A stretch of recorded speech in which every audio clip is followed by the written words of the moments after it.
Education is what's important. Training, preparation for the expected. Education, preparation for the unexpected. All right, good afternoon, Team CREWLAC community. My name is Major Ian Brown. I'm the Operations Officer at the CREWLAC Center. And on behalf of Marine Corps University, the Marine Corps University Foundation, and the Baruch CREWLAC Center for Innovation and Creativity, welcome to the 5th episode of the Brewcast, a series designed to connect the worlds of the warfighter and PME with the best in innovative and creative thought. Before we begin, please remember that all opinions expressed here are those of the individual and do not reflect the views of the CREWLAC Center, Marine Corps University, the United States Marine Corps, or any other agency of the U.S. government. We will also be recording this webcast for the benefit of those in our community who can't join us today, so we ask that you be mindful of keeping your microphones off to avoid disrupting the presentation, as well as turning off webcams to help us preserve bandwidth so we have a clean stream. Today's Brewcast features Dr. Amin Tarzi. He's our Director of Middle East Studies at the CREWLAC Center and as a Senior Non-Resident Fellow for the Program on the Middle East at the Foreign Policy Research Institute. He regularly lectures on broader Middle Eastern security issues in the U.S. and foreign governmental institutions and think tanks, as well as visiting operational Marine Corps units. He is currently working on the maritime security and policy issues in the Gulf and in the Eastern Mediterranean. In today's Brewcast, Dr. Tarzi will be discussing Iran's maritime strategies and tactics. Before we start, one last time, I'd ask you to make sure that your microphones are muted and cameras off if you haven't already done so. We will have a question and answer period at the end of the session of Dr. Tarzi's presentation. So if we're going along and you have a question, just remember it and then type it into the group chat window, and I'll get to as many as I can chronologically after Dr. Tarzi concludes. All right, with that, Dr. Tarzi, over to you.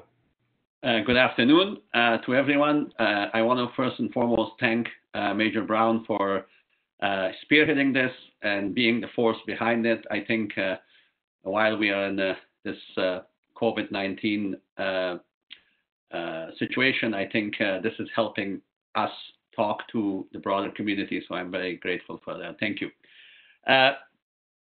What I will do is I started with a map of Iran. I know all of you who have tuned in know where that map is, but I just wanted to put in perspective where Iran is and what I will be discussing today. Iran has a long coastline on the Gulf, basically covers the entire northern coast of the Gulf, and it has a coastline on the Gulf of Oman, which opens up directly into the open seas in the Arabian Sea and then Indian Ocean. The Iranians actually call that whole area Indian Ocean, not the Arabian Sea. And also it has the southern coastline of the Caspian. For today's talk, what I will focus on is mainly the Gulf and the strategies and tactics within the Gulf. The Caspian, if anybody is interested, we can cover that in the Q&A, as well as the broader Iranian strategies into the Gulf of Oman and then beyond. So the focus today will be on the Gulf. Just as far as I put a map which actually shows the gas and oil, the hydrocarbon reserves and where they are, the red being gas fields and the green being the oil fields, for a specific reason on why the Gulf matters. It matters for many reasons, but it is still hydrocarbon. It's still oil and gas. If today we were using 100% renewables or some other energy source, the Gulf would not be as important. There's no question about that. And when you look at the Gulf as a whole, it has the total seaborne volume is about 15% of global output. For oil, it's about 21 million barrels per day, which accounts for about 35% of all crude export, and also 33% of LNG, the liquefied natural gas, and 45% of liquefied petroleum gas. So when you look at that, it is almost half of the gas and more than 1/3 of oil that goes from there and goes through that Strait of Hormuz, which is the small opening into the Gulf. The Gulf is surrounded by three sides by water. It has a very small opening, which is shared between the Sultanate of Oman in the south and Iran to the north. In Iran's largest port, Bandar Abbas, is directly situated on the Straits of Hormuz. When you look at the container value as a whole, the the Gulf as a whole is not as important. It has a container volume is about 7% of the entire global, and value is about 5%. Lastly, one other thing, I will not go through all the international norms and laws of the sea. Again, in Q&A, we can discuss that. But one point I want to make is that Iran does not officially recognize the Strait of Hormuz as an international waterway. The United States and every other country does.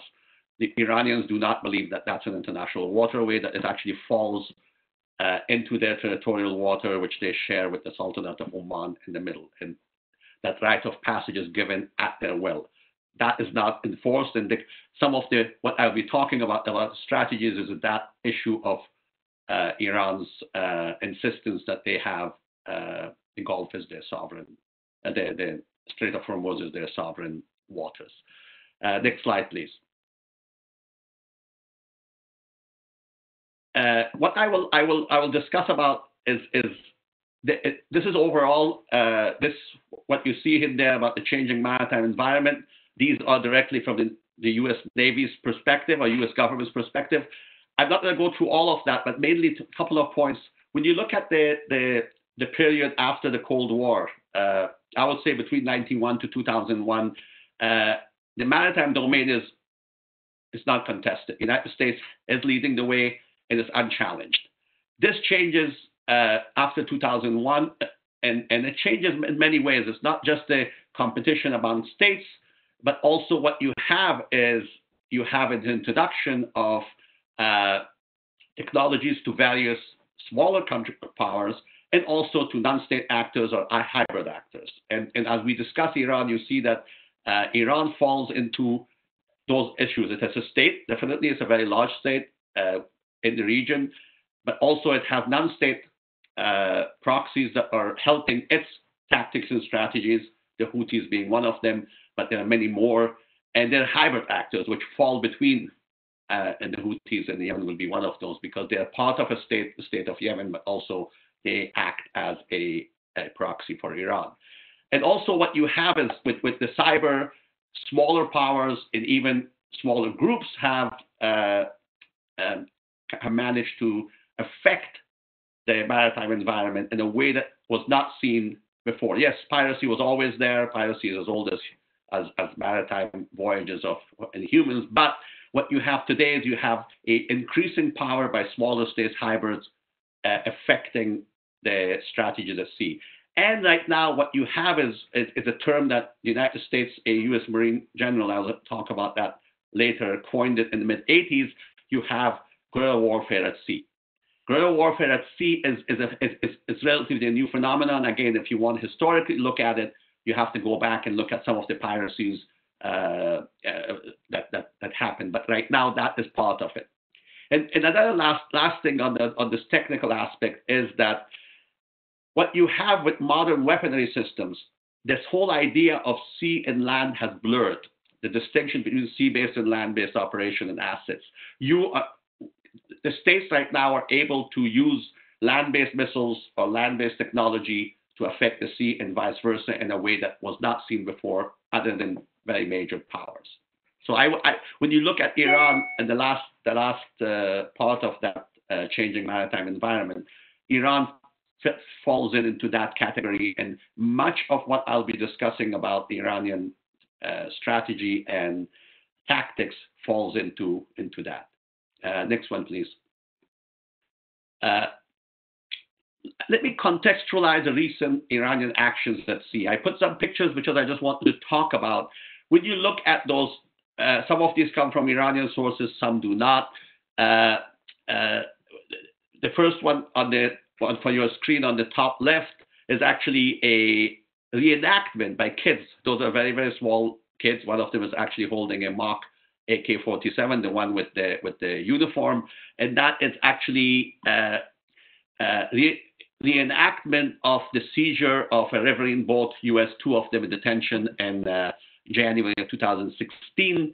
They were held there for about 15 hours in the middle of the Gulf. And this is the good old days, meaning this was, when the JCPOA or the Iran nuclear deal was actually signed.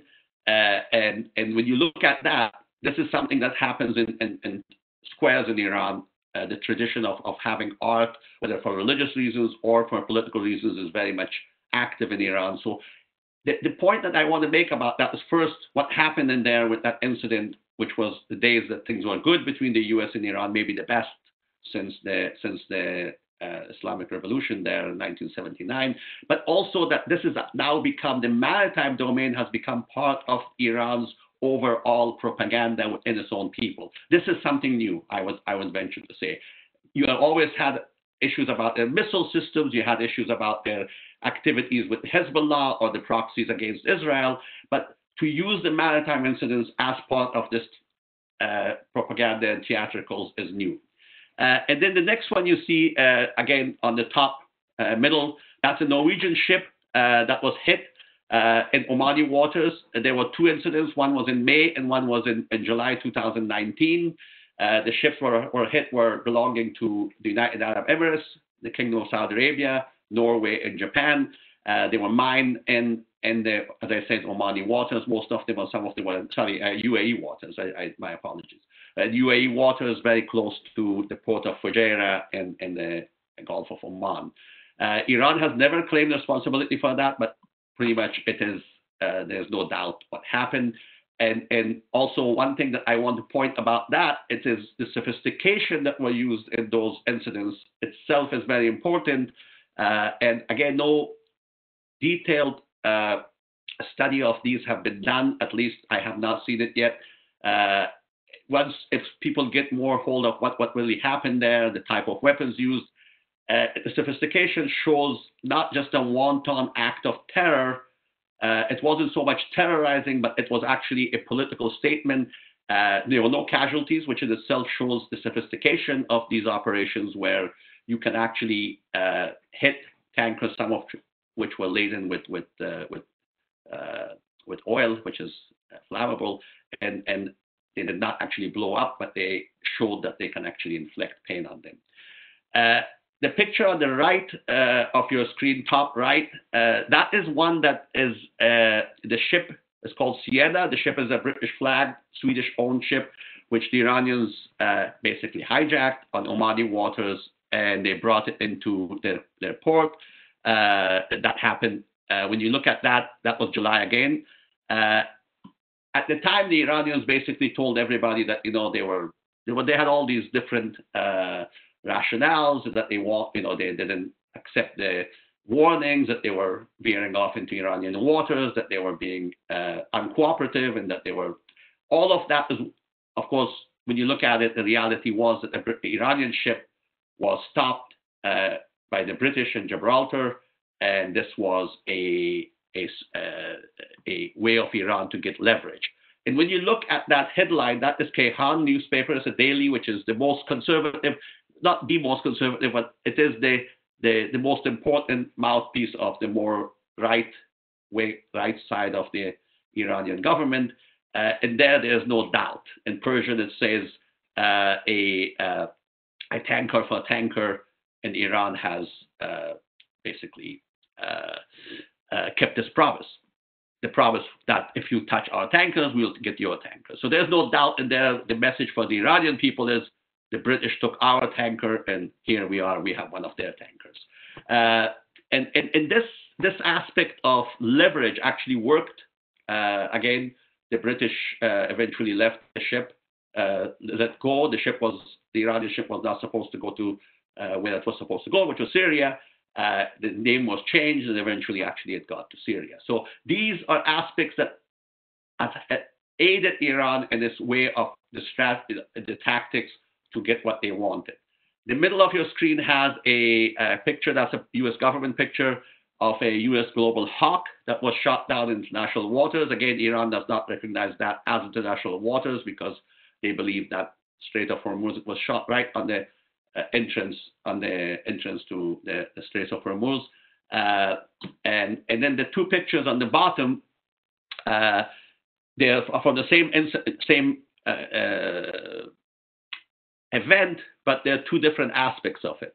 To the left is what came out in Al Arabiya in the Gulf. It says Iran and UAE held a joint Coast Guard meeting in Tehran. The filed photo from Agence France Presse.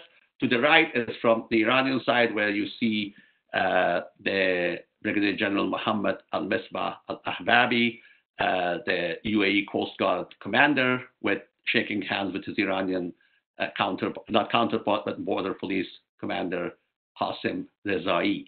This is 30th July 2019. What is important in that is this is a routine meeting. There were 6 supposed to happen, but not at that level. That level meeting had not happened between those countries since 2013.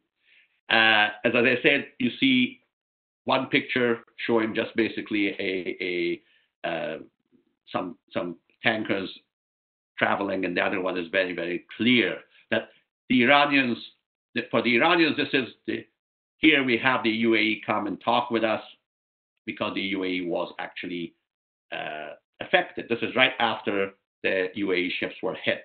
Whether or not this was pre-arranged, the meeting, when you look at the picture says 1,000 words, and optics are very different. The Iranians say, well, our strategies worked. And I would leave that and I'll come back to it. Next one, please.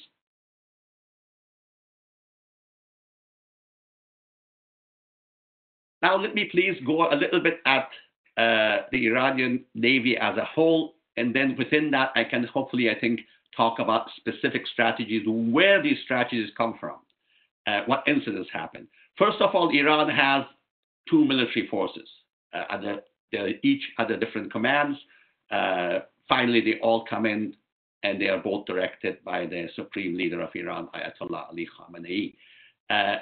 One is called the Islamic Republic of Iran Navy, or IRIN.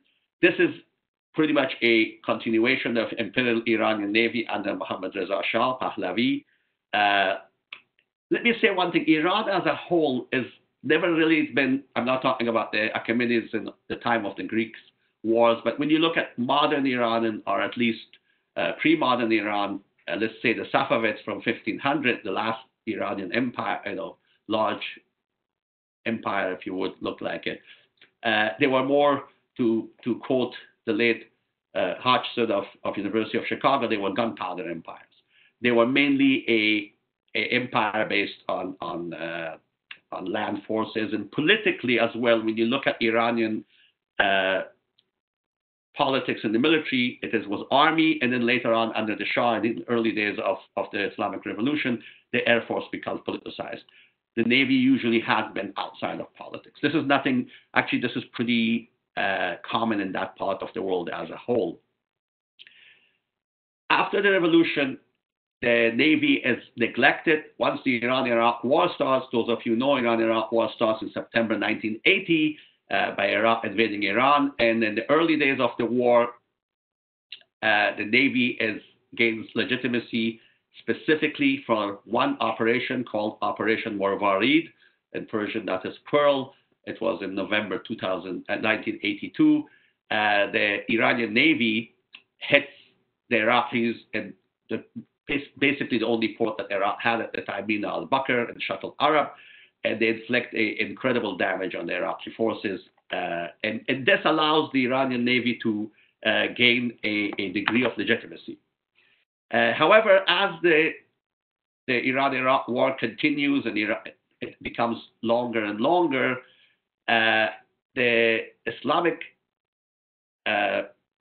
revolution starts relying on the new force that I'll come to, which is called the IRGC, the Islamic Revolution Guard Corps, and it becomes, it has its own navy, and the Iranian regular navy, or IRIN, after 1987, which is 2 years, 1 year before the end of the war, becomes subordinate to and competing with the IRGC and for equipment, for funds, until 2007. In 2007, there's a reorg that starts from 2007, goes up to 2017.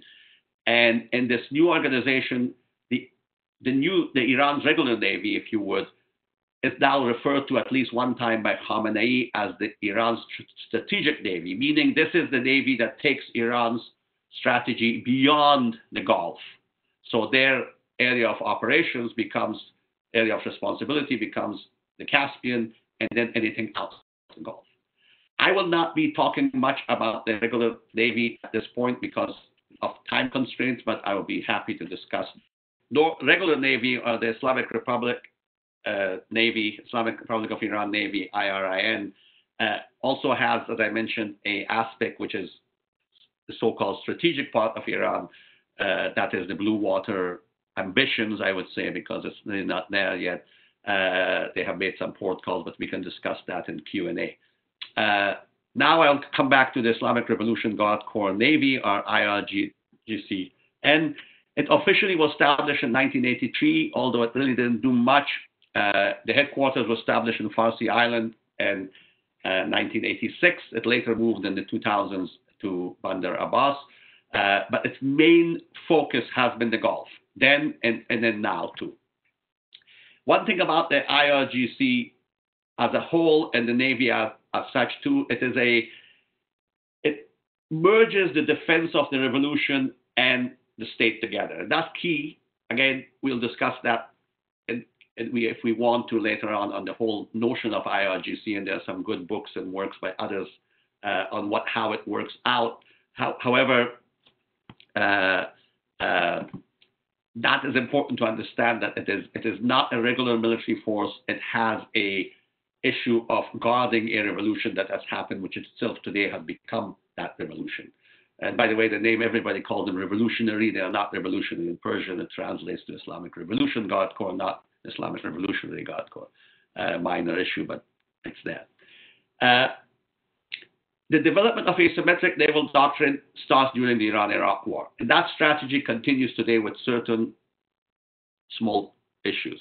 When you look at the Iran-Iraq War, the notion of what I mentioned before, guerrilla war at sea, which was coined by a Marine general by the name of George Crest, who was in the 80s, 86 to 88, if I'm not mistaken, was the commanding general for the United States Central Command.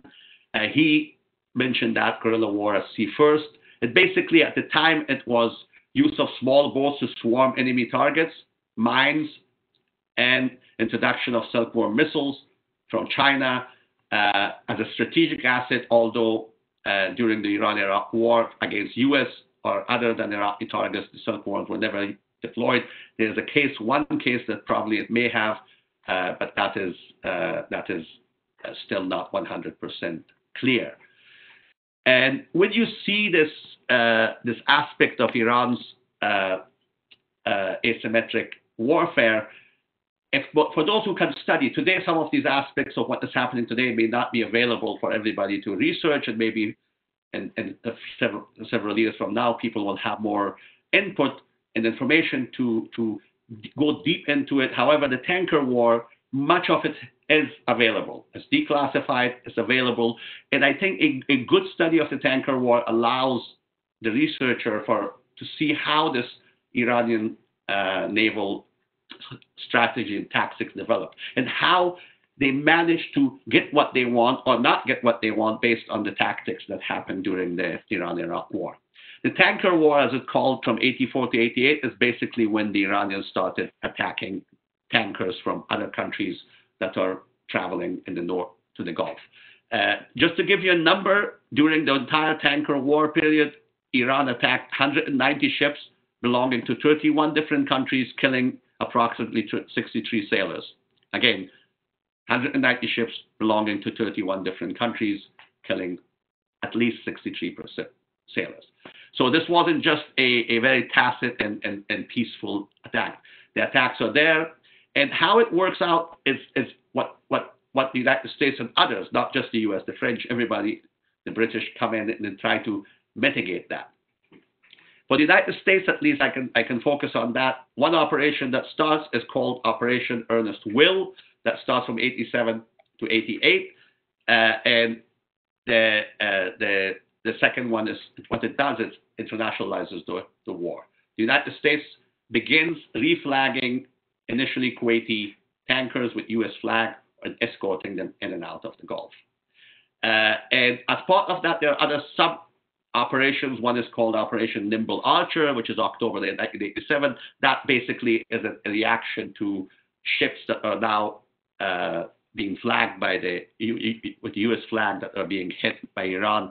Specifically, there's a ship that I'll mention it later on, incidents if you're interested in what happens. And then there's another operation that is much more conducted by the United States Special Command, which, this is not so much in the public domain, but it's called Operation Prime Chance. It goes from 87 to 89. And this operation has the important part of that is because you see part of that coming back again. At the time, they're using it from mobile landing platforms. At that time in the 80s, it's basically a barge. Now there's something called a forward staging base or mobile landing platforms, which allows launching of helicopters or smaller ships from middle of the Gulf, not at any country's port or from a larger ship, but actually a platform that is defended. What escalates the war and brings in the United States much into it beyond these small operations to mitigate the Iranian mining and hitting the international shipping lanes is a Iranian mine hitting the United States ship USS Samuel B. Roberts. And that is when the escalation happens. And this is important to note again, because if you want to look at what is happening today with the asymmetric doctrine of Iran, again, in my view, we have a good opportunity to look back at the escalations and also the smaller operations, which were not talked much about at the time because they were not in public domain, but both Prime Chance and Nimble Archer right now, you can find very good information about what really happened in that. Next one, please.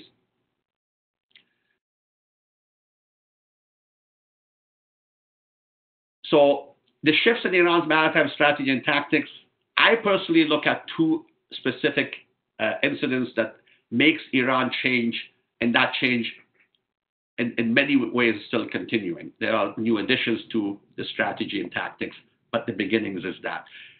As a result of the USS Samuel B. Roberts, that states launches a very, very, very short duration, but I will believe large in impact operation called Operation Praying Mantis in April 1988. The ship you see on top is an Iranian ship, frigate that was hit.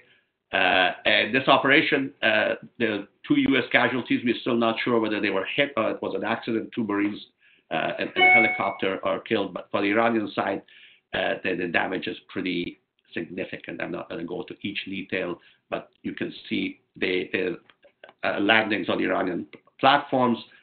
Ships are hit and smaller ships are hit. Second thing that makes Iran change its tactic and continue to stick to the asymmetric warfare is U.S. interventions in Iraq in 1991 and then in 2003. What the Iranians learned from that is after Praying Mantis is that there's no way for them to go with the United States Navy to Navy, big ship to big ship, large submarine to large submarine landing operations. They just cannot do that. And Praying Mantis catches them. That is the last confrontation in that sense, in that level. And also, it happens to be, until that time, the largest surface naval operation since World War II for the United States as well. So in a very short duration, they lose much of their assets that they had. The intervention in Iraq, what it teaches Iran is Iraq had a formidable force, not so much a navy, but it was a country that was pretty strong in the sense of military. It had a robust weapon systems. And when the United States comes in, leads the coalition in 1991, and then comes in with Britain in 2003, the Iraqi Navy is not even an issue. And Iran learns from that as well, that having a robust Navy like that doesn't really mean anything. So what happens is first they go to a passive defense, mobility over defense and firepower. So what you do is instead of attacking a U.S. ship with another large ship, you have smaller ships to have mobility, and you maneuver yourself into targeting a larger platform. And then that leads to investment in small boats, swarming. Initially, what they do is they get a lot of boats. It's a combination of fast boats from Sweden and then some Boston Whalers U.S. boats, and they have a hodgepodge of weapons on them, from 100 to 70 millimeter rockets to rocket-propelled grenades to submachine guns, and some of them are pleasure boats too, small boats. So it doesn't. Initially, it's just a hodgepodge. They're different colors to it, but the idea is to have a lot of them, and if one of them hits the target, there you go. You have a inflection of pain, and this is important. They also introduced theater missiles, IEDs, mines, and self-sufficiency. Later on, you have drones and cruise missiles, and today we have those. The self-sufficiency part also comes out of the fact that Iran was under sanctions from almost the beginning of the Islamic Revolution by the United States and some other countries, and they look at themselves at making sure that they can produce weapon systems that cannot be sanctioned. While this is ongoing, they also are receiving missiles mainly from China, North Korea. Those are the two main origin countries where they get their weapons to. Then there's also another part of this tactic is what then President of Iran, Rafsanjani, called it invisible hand tactics. The invisible hand tactics, and if you look at what is happening today, it is almost to the point of what Rafsanjani was trying to discuss. It is plausible deniability. This is what happened in the ships in the UAE waters with the British ship, although in the newspaper you see that they say that we got a ship for a ship, but at the same time there's plausible deniability on what happened in Saudi Arabia, although that was not a maritime operation hitting up here with missiles, which pretty much now everybody agrees that was not coming in from the Houthis in Yemen. But there is a deniability. If you want to create a situation where you invite that country to lower the threshold of conflict, you can do that. It's not a direct war. You can always go back of it. And then covert asymmetric operations, cost-imposing opportunities. And this is what's happening today. With the Saudi oil fields that are hit, the cost for Saudi Arabia could be higher. It could be much higher. Again, when you look at what happened in Saudi Arabia, again, this is not a naval issue, but the explosions could have been much larger. So there is an amount of sophistication that warns and shows that what other costs can be there. Then there's also use of terror intimidation. Here, Iran learns from its own actions in Lebanon, creation of Hezbollah, which is an Iranian proxy, one of their most successful, I say, or the most successful. They also learned from Yemen, and here I'm pointing to the 2000 bombing of USS Cole. Iran was not involved in that. It was Al-Qaeda. However, they learned how easy it is or how cost-effective it is to have one person or two people committing suicide, taking a small rubber boat and inflicting major damage to a very advanced U.S. vessel, and in that case, casualties as well. So that aspect, what else they learned in Lebanon is, when you look at Lebanon, the bombings against the French targets in the U.S. Marine barracks in Beirut, for them it was a successful operation. Why? Because both France and the United States withdrew from Lebanon. So this idea of imposing cost, intimidating the use of terror works.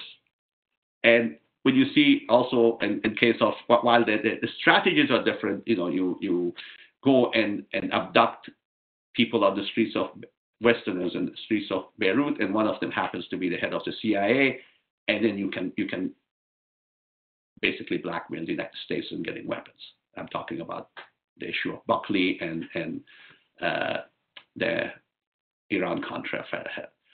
And then another thing that comes up, and today is very, very robust, is use of surrogates and proxies. What you see in Yemen is the best case scenario of that in the maritime domain as well.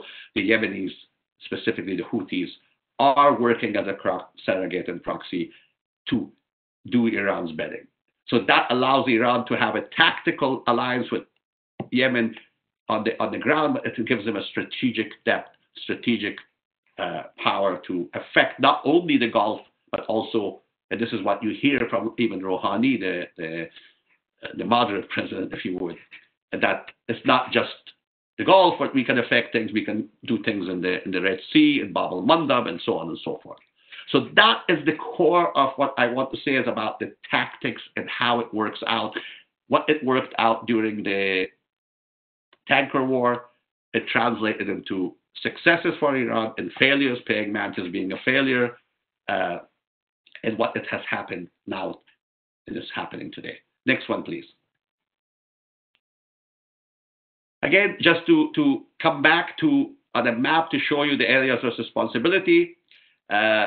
What you see on top right, it's the Caspian Sea, and that's what Iran believes is their waters. That's not yet accepted. That used to be what they had during the before the Soviet Union collapsed. Right now, the Caspian is still not decided where Iran's territorial waters will be. That green and Gulf of Oman and everything else beyond is the responsibility of the Islamic Republic of Iran Navy.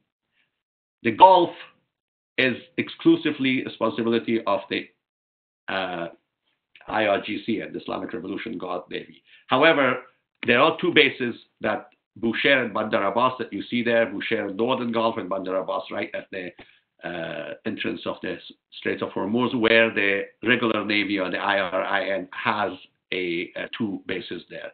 And if you look at that one area that says shared AOR, a shared area of responsibility, that area is what most of what I talked about today. The hitting of the U.S. drone, the attacks near Fujairah happened within that or just south of it. The British ship was just abducted right to the east of it. So this is how the areas of responsibility are shared. And still, if you look at it, for the Iranian Navy, the main task is the Gulf and the entrance to the Gulf. That's where they think they have their greatest power, and that's where they think they can affect much more of their strategy. Next slide, please.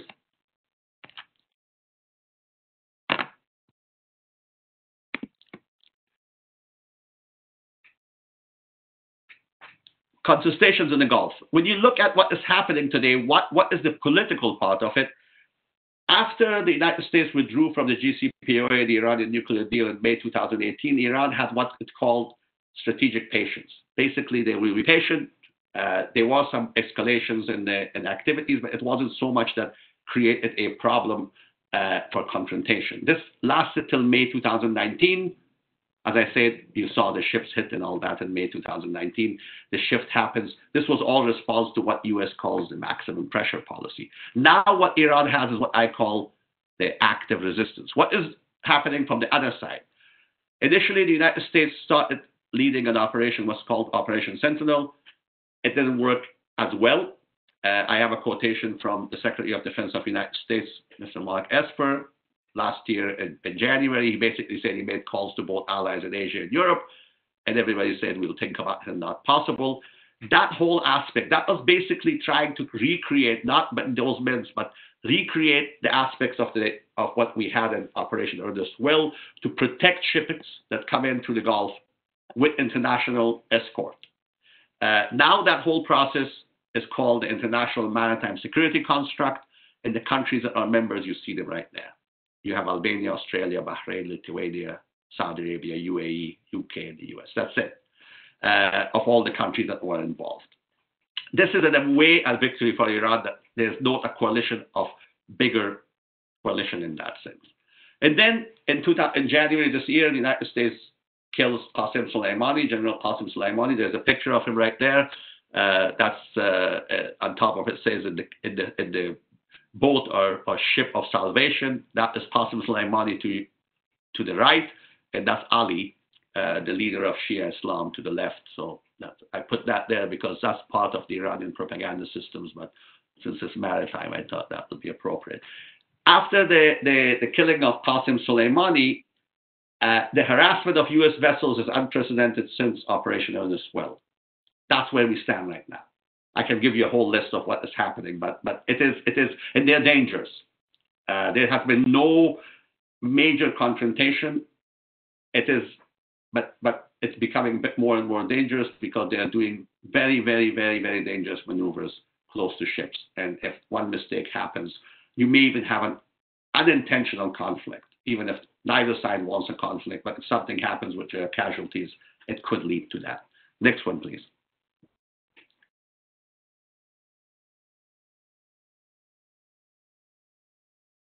And these are my final thoughts. I know we lost a few minutes, so I'm trying to still leave some good time for Q&A. What are my final thoughts? What are we doing? First of all, on the right, I'll just read again, Kayhan. The top one, again, it is a statement from Ansar Allah, which is another name for the Houthis. It says we will going to hit the Emirates in such a way that they will go back a few decades. So, and then underneath it is a picture of what happened in Saudi Arabia.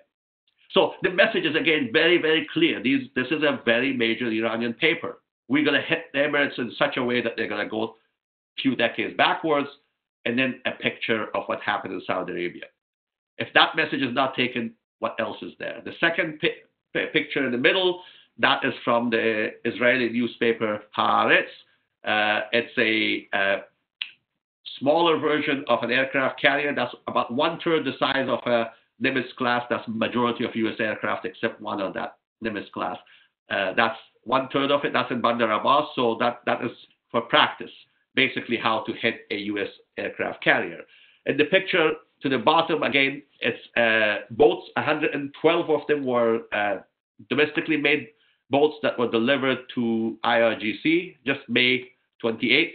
The quote I have there for you comes from that ceremony. Again, it says if the enemy hits us once, we'll hit them 10 times. Where are we right now? Where are we going from now? What is the cyber domain? There's a cyber issue going on, cyber war, if you go, with all the elements of state and non-state, but most of them state.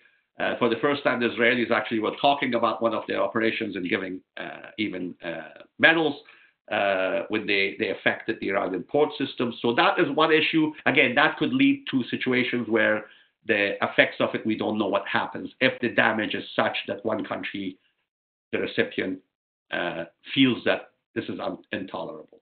Because we don't know what the effects could be, also the reaction, not just by cyber, but the reaction by firepower could be there.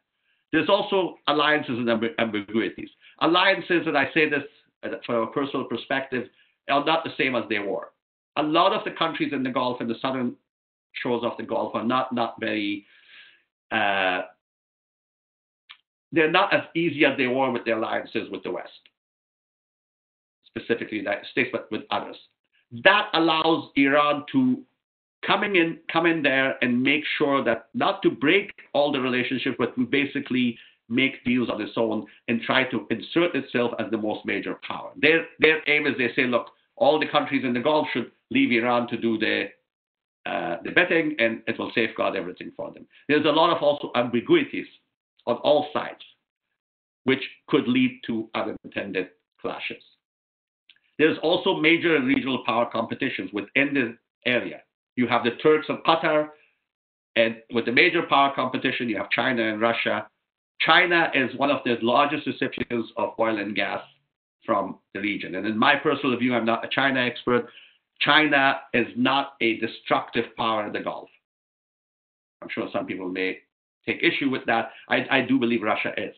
For Russia, Russia's main economy is based on oil and gas. So they are in competition, not in coordination. They are coordinating with the Saudis sometimes with the prices in OPEC, but they are in competition. For them, a Gulf that buys their weapons, that's their main thing right now. They basically, actually, Mr. Putin, the Russian president, was joking to the Saudis that, you can buy our weapons and we will protect against the attacks that happen in Uptip.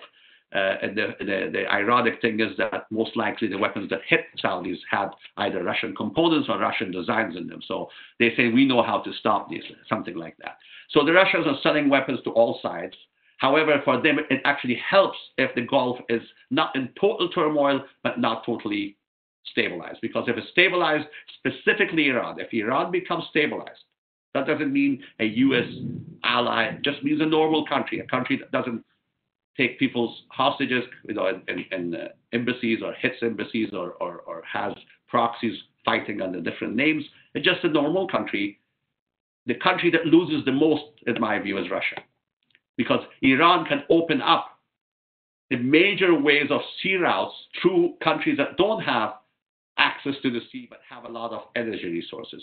The Azerbaijans of the world, the Kazakhstans, Turkmenistans, all can open up and go through Iran and go to not only to the Gulf, but go to Chabahar, which is an open port right into the Gulf of Oman. So for Russia, it always, in my view, helps if Iran is not boiling totally, but always simmers in a pariah state, allows Russia to keep its monopoly over the maritime and also the ground, all of the ways oil and gas travels.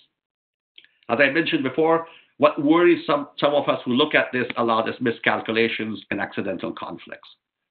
And there's no way to stop that once it happens. We have seen it before, and if it happens, it could lead to something much more major where neither side is initially intending to do that, and then gets out of hand by the time we have a hold of it. It could be quite a bit into a conflict. And as I say that Iran is passive defense and they're doing only proxies. And however, on the 28th of May, again, I'm not saying one statement is important, but as I was looking at that, the IRGC commander, General Hossein Salami, made a statement while those little small boats that are down there were being handed out. And he said, defense is our logic in war, but not in the sense of passivity against the enemy. Our operations and tactics are offensive, and we have shown it in the battlefield. This is what is happening today. Again, as I said, this could be just a statement as a lot of other statements, but it could also show, I hope not, a much more offensive-minded Iranian maritime system. If that is there, thinking that the United States is now not as involved in the Gulf, or the Gulf states can accept intimidations, and if you hit their oil fields, they will be more passive. It could lead to a much more major conflict. So this is my final thought. It's not, unfortunately, a very positive one. And next slide, please. I'll just leave you with a couple of pictures, and then I'll be ready for your Q&A. These are three of them are from Iranian press. For Iran, some of the victories they see is, you see there on the left is a Iranian ship. That, by the way, was not escorted. It's a oil, and they sent some supplies to Venezuela. So basically, it's going through the U.S. flag. The U.S. couldn't stop them. The top right is a picture, although it's about COVID and face masks. But for the Iranians, the fact that they show that Europe and the United States is not working together. You see the leaders of major European powers in the United States there, that they're at each other's necks. This is perfect for them, because that allows them to react and do what they want. And the fact that, as I mentioned in the international maritime security construct of the major European countries, there's only one in there, and that's that United Kingdom. That for Iran is a victory. Dividing is a victory. The last one, the bottom one on the right is another Iranian from Tasnim. They say Saudi rockets are going there, and they show Yemen with a small dagger, the Hanja, that Yemen could do so much just whizzing through the Saudis. Obviously, what the Yemenis are doing is almost directly Iranian controlled, and the weapons are Iranian. So that is again showing you have these big weapons you're buying, but we can affect and hurt you much more with smaller weapons. The picture to the left is from the U.S. Navy. That's an Iranian boat. That's an IRGC boat coming too close to a United States ship. When I say close, you can see how close they are, and they're not one of them. I just want to show you that one picture that was handed out to the public. These are very, very close calls. And those of you who are the naval part, there is a distance that after that, captains of naval vessels are authorized to use firepower. And if that happens again, situation can get out of hand. With that, I yield the time to Major Brown and any questions you may have. Thank you very much for your time and for your listening to me. Thanks a lot. Dr. Tarzi, again, thank you very much for a fantastic broadcast. For all those who are still with us, we'll have the video posted once we polish it up a little bit on our YouTube channel, which I also put into the chat there. So thank you all for joining this week's broadcast. We will not be streaming a broadcast next week as it's the 4th of July holiday here, but please join us again on July the 9th when we'll be joined by Mr. J.D. Work. He is our Bren Chair for Cybersecurity and Conflict, and he'll be talking about the new firing table. We will see you all then. Thank you.